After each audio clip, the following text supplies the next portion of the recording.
First hair transplant has been performed about 70 years ago, and hair transplants are still the most effective way to restore hair in 2020.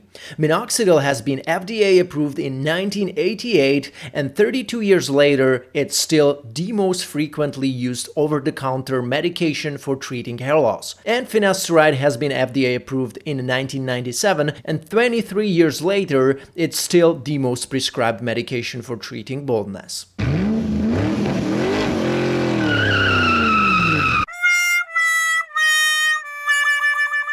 Hey, what's going on guys, Matt here, and in this video I'm going to be talking about why hair loss cure is still far away in 2020. I'm going to be talking about what the hell is going on in the hair loss industry, why things take so long to kind of move forward as far as bringing new treatments to the market, about FDA, and third, like, what is my opinion on when will the hair loss cure kind of arrive and how it will look like. Let's start.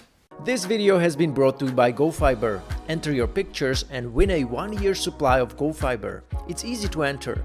Order a free sample, take a clear before and after pictures, and send them to selfie@gofiber.com. Why hair loss cure is still pretty far away in 2020. There is a handful of companies, I'm going to mention later in the video, that are either specializing in hair cloning the mesenchymal or epithelial cells, like it's Dr. Tsuji, Organ Technologies, and RIKEN. Then we have some other companies that are kind of cloning or culturing the hair stem cells in vitro and then either injecting them or transplanting them via so-called smart hair transplants onto the bald area. So there are some companies, so we have to give them some credit, but what they have in common as well, unfortunately for us, bald guys or balding guys, is that they're still in the preclinical stages of their research officially. From neither of these that I mentioned, and I'm going to mention later, none of these companies is already in the clinical stage where they would be doing some human testing already and doing the hair cloning in humans. So we could already see some results, whether the multiplication of the hair follicles is causing any cancerous effects and stuff like that.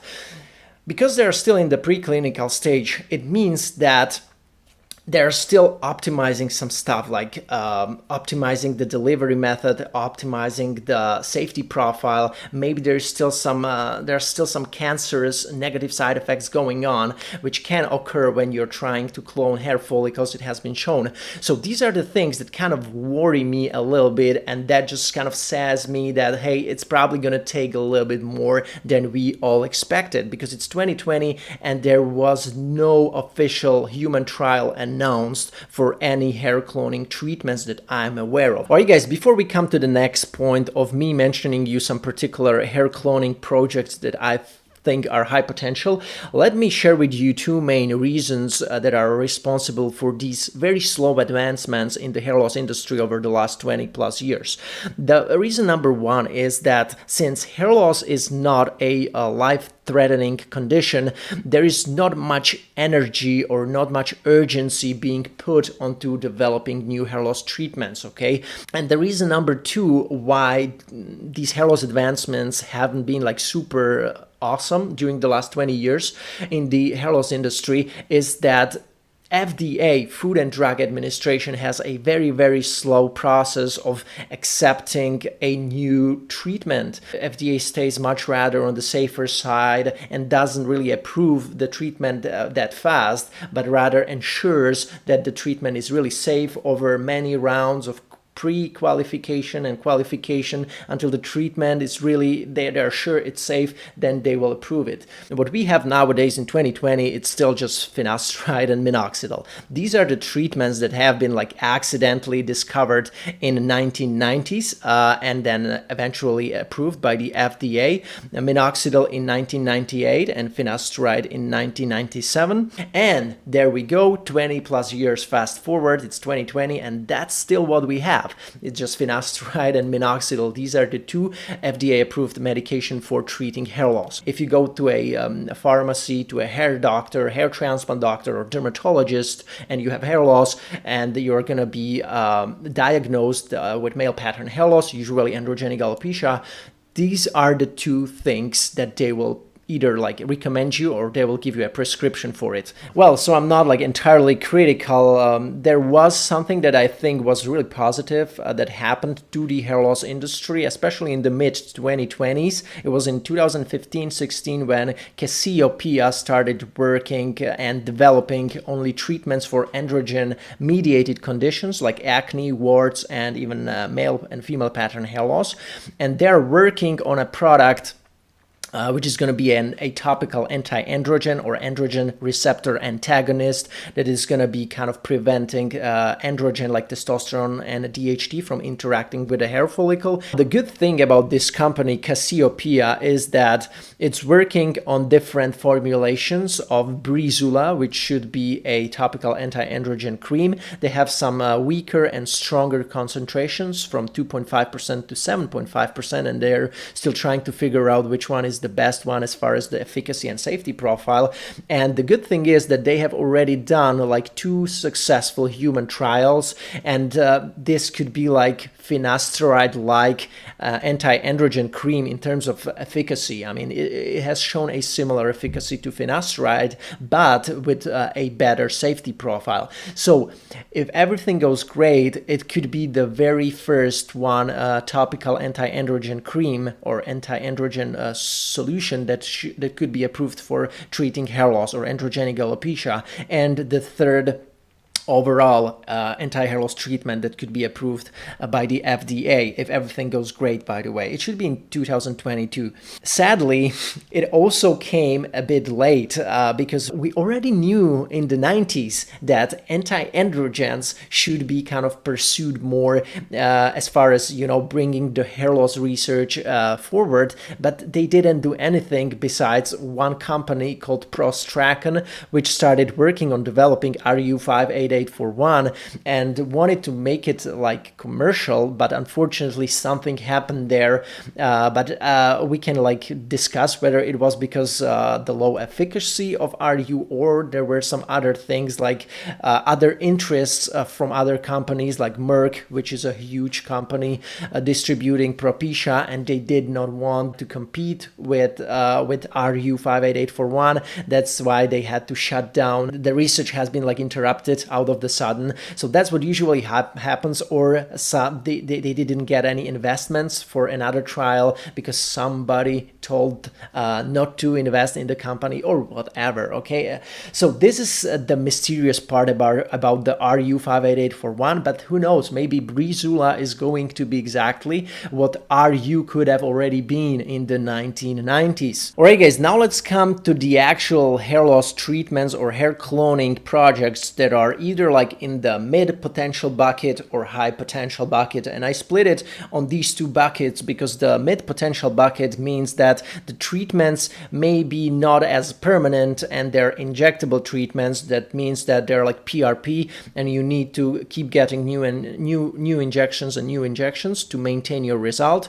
Into this bucket I would include RCH01 from Replicel and Shiseido. I would include exosomes. I would include Folica FOL005 and other injectable treatments that these stem cell like companies are kind of developing. But again, if it's just injectable treatment, you will need to maintain the result. It's not like you implant like physically a cloned graft into your balding area. It's not like that. So that's why they're mid potential. And even if you look at their results from Replicel, for example, from their trials, human trials, you will notice that they're not that impressive. The same with Folica FOL005. Now, the high potential bucket, I only have like 3 treatments or 3 projects in there. The first one is the very well-known one, Dr. Tsuji, who cooperates with Organ Technologies, who cooperates with RIKEN and Kyocera.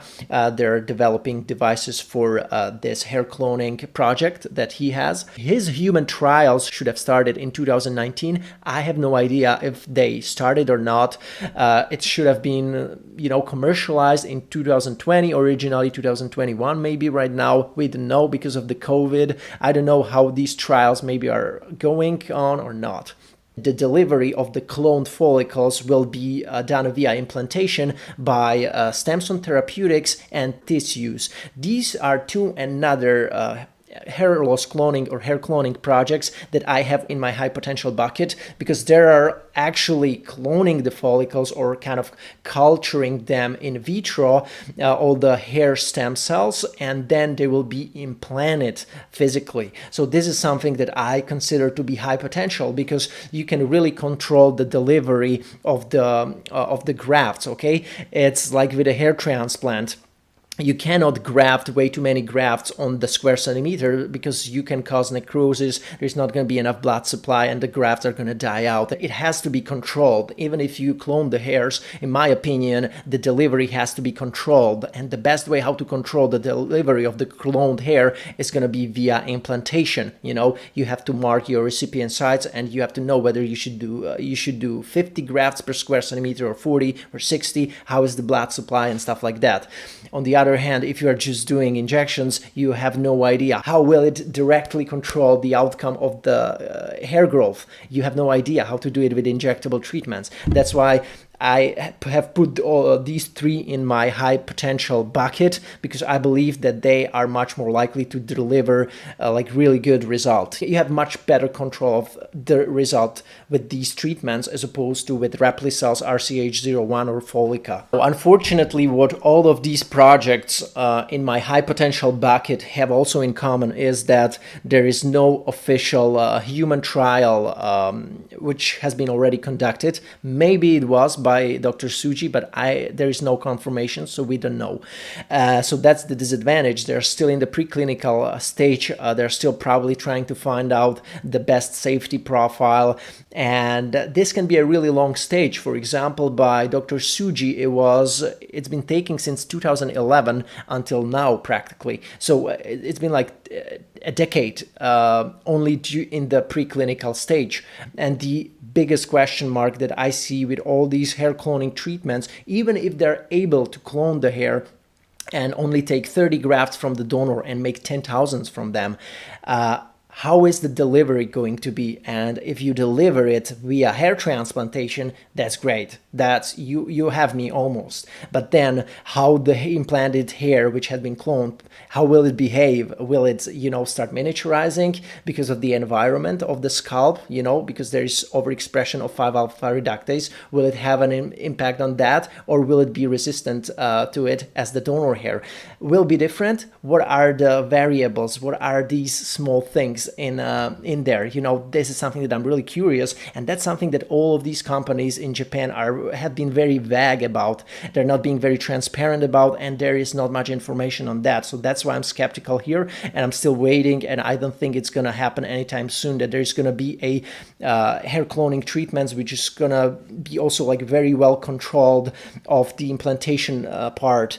I don't see that coming yet. Okay, so that was of course just my opinion. Don't see everything I say here dogmatically, for Christ's sake. I'm not a visionary. I'm sure there are many people like myself who have been researching this and into this topic like myself, who can have equally viable opinions. So make sure you listen to them as well. Make sure you listen to me and compare who has what everybody has to say, and decide what you want to believe, and that's entirely up to you. So yeah, that was it for this video, guys. Make sure you support my channel. Make sure you comment below. Make sure you like this video, because it helps the algorithm. That's something that I have recently discovered, that if you do a lot of comments, it's gonna rank my video higher, and it's gonna be shown to more people initially, which would be a great help to me, because I'm creating these videos for you for free. So that's something that would be appreciated a lot by myself.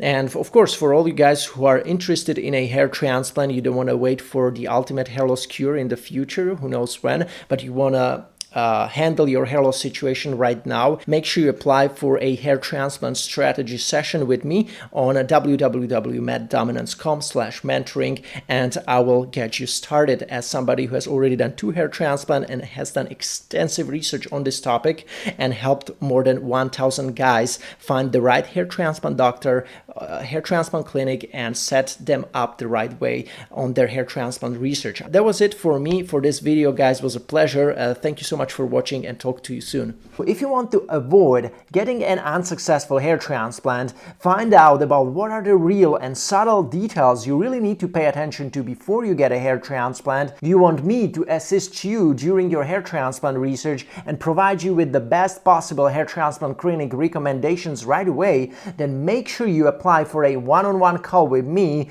by clicking the Apply Now button right here. And after you click it and fill out a short application form on my website, I will get back to you within 24 hours and schedule a call with you whenever it's suitable for both of us and help you out.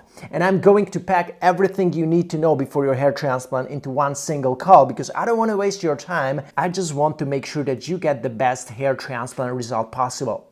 Talk to you soon.